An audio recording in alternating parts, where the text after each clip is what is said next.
Are we on? Yep. Is this thing on? I think so. Boom! Here we are. I know it's on. It's season 4, still episode 10, and we're doing a shout out tonight. We are showing our support for Ukraine and everything going on. It's not much. I wish I could do more. It's not much. But what I'm going to teach you tonight is a little bit about Ukraine. I'm going to teach you if you're going to boycott vodka, which ones to boycott. More importantly, which ones to buy. And we're going to raise a glass, and we're doing Ukrainian Mule. Yeah, we're changing up. See, Ukraine Mule tonight, folks. Come on in. Only business is monkey business. And support for Ukraine. Right in here. Blue Monkey, Quarantina. Only business. Monkey, just come on in. Here we go. Yeah, it's time, baby. There's a dog. Hi, dog.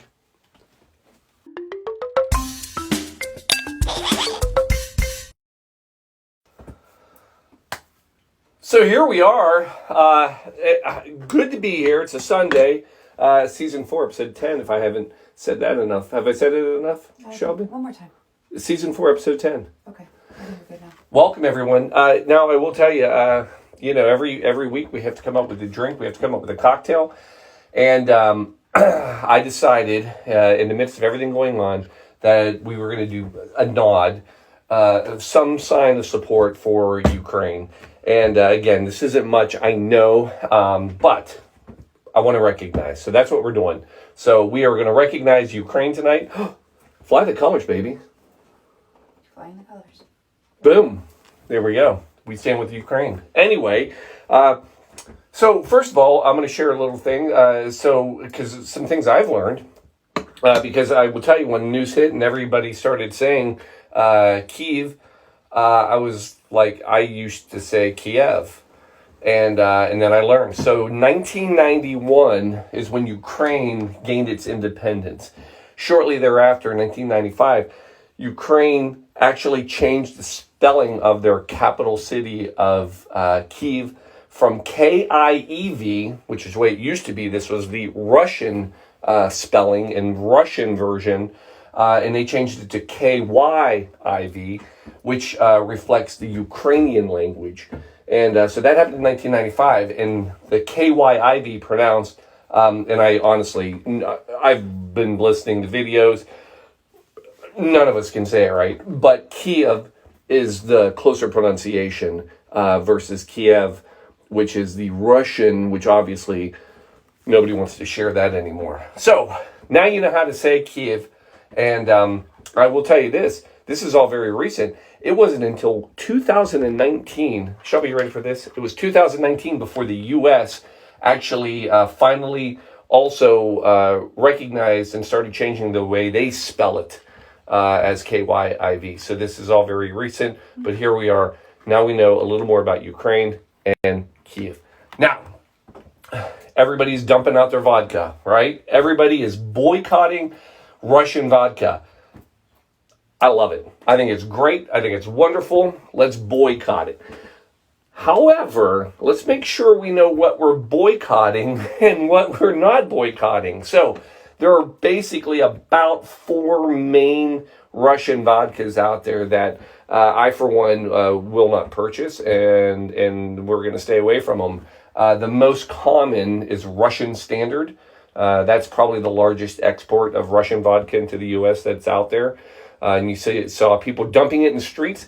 States like Ohio actually pulled it from liquor stores and will not allow it to be sold right now. So Russian Standard, Zyr, Z-Y-R, that's another Russian vodka. Hammer and Sickle, another one, which that just kind of makes sense. And then the last one is a very high-end vodka called Beluga. So those are the ones you want to boycott. Stay away from them. Now, the other ones that are sometimes being confused, and we'll just clear this up. Absolute is absolutely not Russian. It's absolutely Swedish. So Absolute is from Sweden. Ciroc, French. You can still drink that. Grey Goose, also French. We have Sky Vodka. Get ready for this. That's American. Oh. Yeah, and Svedka. In case you don't know that's Swedish, I don't know what other vodka would sound more Swedish than Svedka.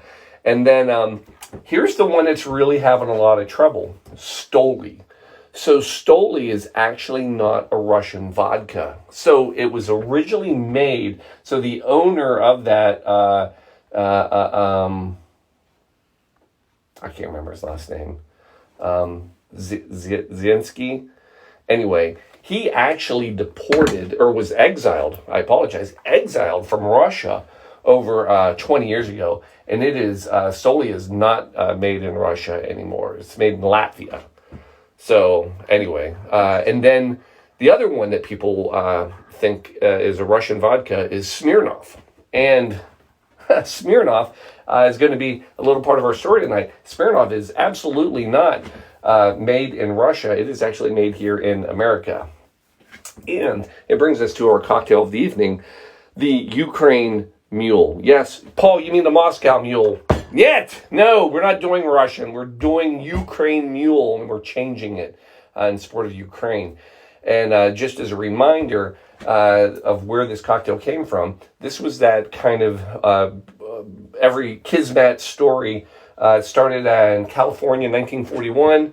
Owner of the Cock and Bull in California, who had basically created his own ginger beer, was crying in his own drink at the bar when John Martin comes in, and basically he's crying in his glass of vodka because he just bought the distilling plant for Smirnoff vodka in the United States, and nobody wanted vodka. And lo and behold, as they're both crying in their drinks, in walks a woman, Sophie Berzinski. And Sophie was from Russia, and her husband basically brought over all of these copper mugs that they had made that they could not get rid of. They couldn't sell. They had nothing. This was their life's fortune. And as the three of them sat there, basically they're like, wait a second. If I take this vodka and this ginger beer and we put it in this fancy copper mug, boom, we got a cocktail. And that's how the Moscow Mule came. But again, now you know where it came from. Now let's talk about how we're going to make it the Ukraine cocktail and the Ukraine Mule tonight. First of all, and here's what I want you to do. From now on, when you buy vodka, forget about boycotting. Just go buy Ukraine vodka. They've got some good ones. There is Zirkova. There is Nerov. There is Pristine. And then there's this one, Koritsa, or Core. And delicious. One of the top vodkas out there, in fact. Gets a lot of awards, and it is made in the Ukraine. That's how you make step one in a Ukraine Mule. So, how do we do it? It's easy. A little bit of ice. Now, I'll admit, pause. I admit, we've done a mule before. I admit, I rarely make up my own drink. This is a bit of a riff. Mm-hmm. It's not even a riff. It's kind of just made up, but it's going to be delicious. I think it's going to look great. We're going to find out. So here's what's going to happen. Oh, did you hear it? Yep. 2 ounces of Ukrainian vodka.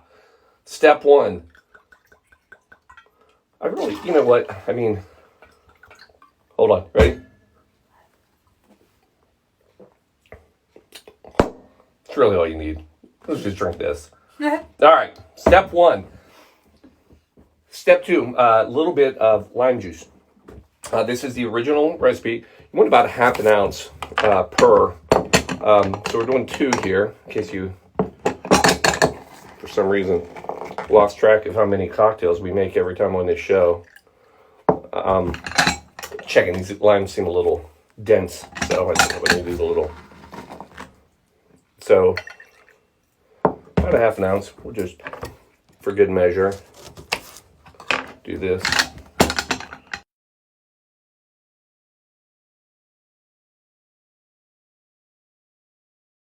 We'll call that one back in a second. So, lime juice. Then, we're coming in with something a little different. A little Galliano. Shelby? Galliano. Okay. Figaro. Thank you. We're just going to do about a half ounce. I'm doing camera work over here. Sorry. Purely Just for color. just for color. Folks, we're trying something here. Just bear with me, folks. We're just trying here. We're just giving it a little shake. Now, there is one other. Well, we're going to wait. We're going to put that on top. So then, here's the fun part. Get your glass. For goodness sake, you're not going to be using a copper mug for this one. No. We are coming in. We're going just with a nice highball glass. You can do any sort of glass. You can do Pilsner if you wanted, but that might be a little heavy of a cocktail. So I suggest coming in here with just a little bit of... Are these visible? How are we doing? We're good. Nicely yellow on camera. Right? Then you're going to basically top them off as anyone would with your ginger beer.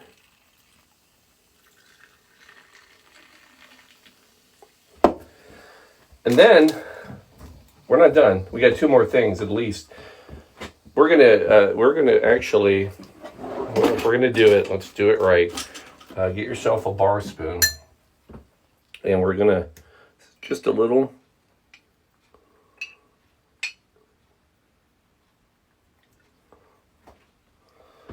Blue on top. We're trying to make a flag here, people.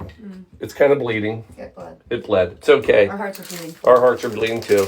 And then we're going to top it off with emergency. Folks, emergency. I guarantee if they could choose a side, they'd put their hands up. Emergency for Ukraine. And then we got to garnish it. We're going to come in. A little bit of lime. By the way, I'm not done with this cocktail because I'm gonna keep working on it. Maybe the blue could have gone on the bottom. I think the blue could have gone on the bottom. I'm not done yet. Hold on. Just for fun, let's just try something here because I have a little bit left. Hold.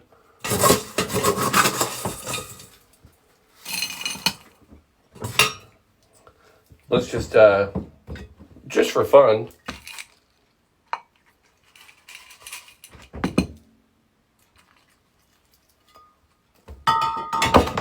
And then let's blue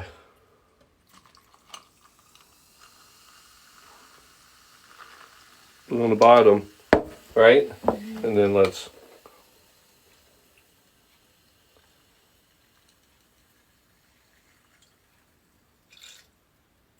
Better. trying, people. There it is. Anyway, folks, we've got cocktails. We're cheersing it. Here it is, folks. To everybody out there. This one's better. Although it does look green, it looks turquoise, but it's not. It's actually yellow and blue in the glass. Folks, there it is. Cheers to Ukraine. Ukraine. Actually, properly done. Budmo. Budmo is Ukrainian cheers. So, budmo. Good mom. Cheers. Oh, That's really good. it is really good, though. I'll tell you this. Going to be happy to drink it. So, while we can sit and have a cocktail and show a little support, just keep in mind they're making Molotov cocktails to stay alive. So, cheers. Love everybody out there. Friends, family, if anybody out there has family over there, cheers. Love you all. Support.